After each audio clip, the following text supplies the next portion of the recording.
This was a great auk, and there were some 2 million auks roaming in the North Atlantic region, from East US to northern Spain. It was the age of discovery, and European explorers were trying to find new places. In around 1500 AD, they found the breeding ground of the great auks. These penguins were carefree birds. And by the way, these were the original penguins. Later we gave that name to these icebergs. Okay, they were not aggressive, had a chill temperament, and wouldn't run away from humans. Even when they walked, it was a slow waddle. Thus, the easy hunting started. It was ideal food for travelers. Easy to catch, and a good amount of meat. Even the fat could be used as oil for lamps. Also, the food would be fresh. Travelers could keep them alive in the boats and kill them when they needed to eat. The hunting escalated, and many other travelers found out about easy food. Later, in the 1700s, the pillow and mattresses from Auk Downs were high-quality luxury for nobles. So, more hunting was done.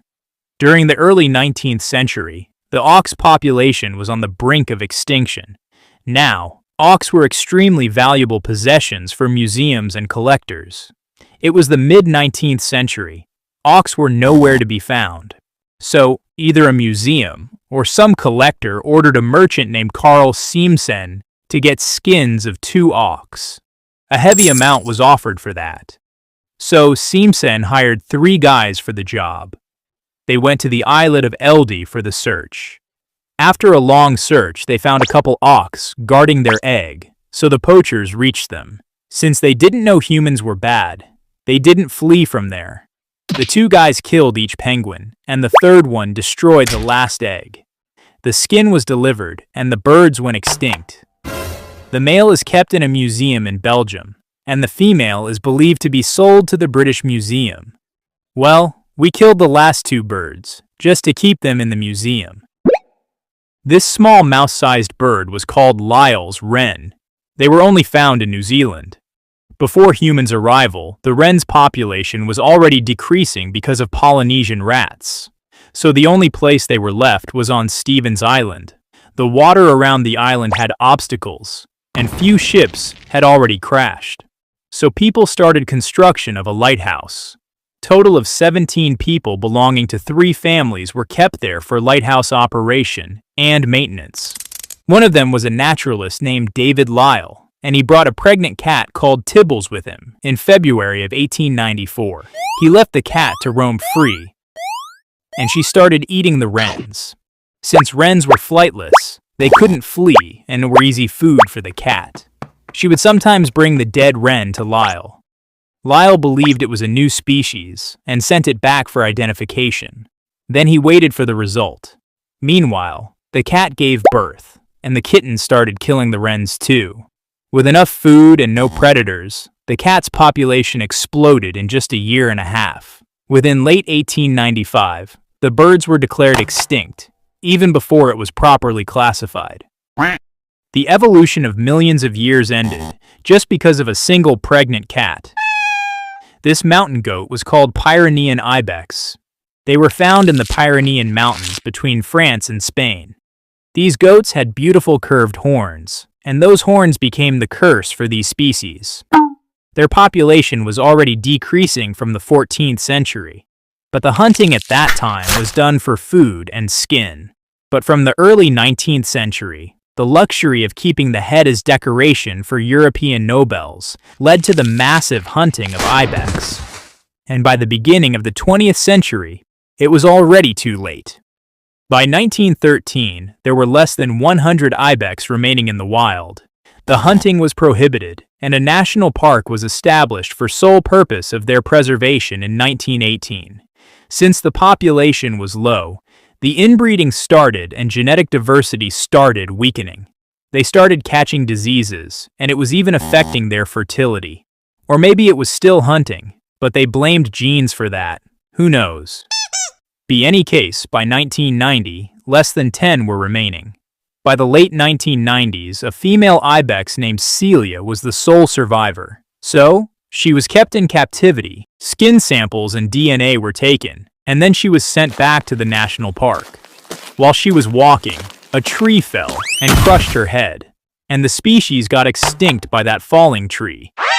But since scientists had already collected the samples, they tried to clone her with the help of a female goat.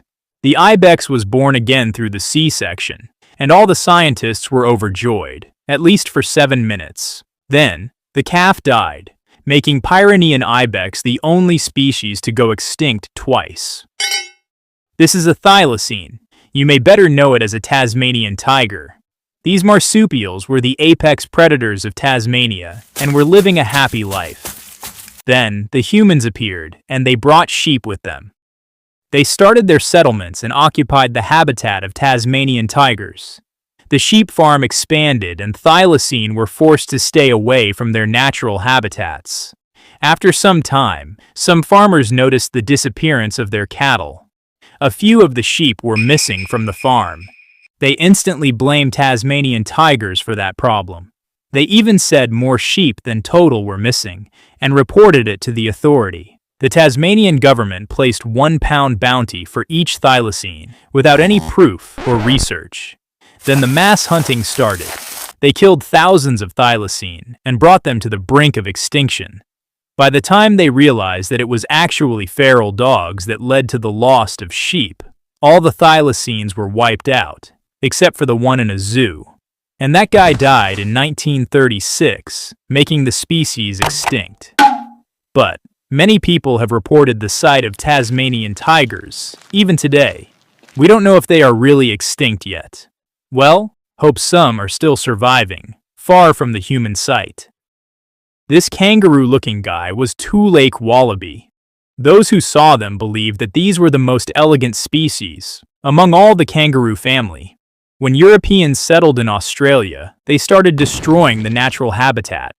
The swamp grassland was overtaken, and the wallabies had to shrink to confined space. Their pelt was a good quality material, so they started hunting them for the pelt too. And if that wasn't enough, they also introduced red fox from Europe to Australia. All these combined started eating the wallaby population, and in 1920, the wallabies were on the verge of extinction. The news of Tasmanian tigers' population decreasing rapidly was floating around. Scientists were determined not to let these species have the same fate, so they devised a plan to capture all the wallabies and breed them in captivity. The search party was made, and they started the work.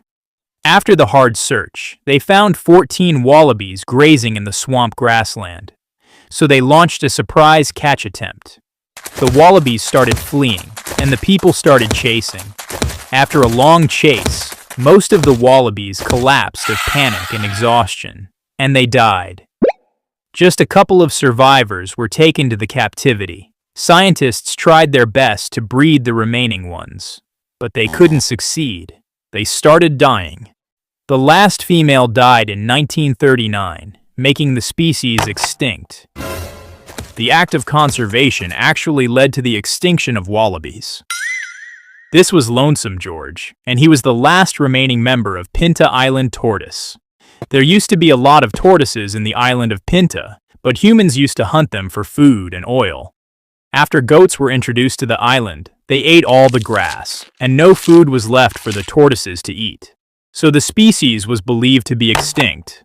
But a Hungarian scientist named József Vogvölgyi found him on the island. It sparked a ray of hope. He was instantly taken to Charles Darwin Research Station on Santa Cruz Island for conservation.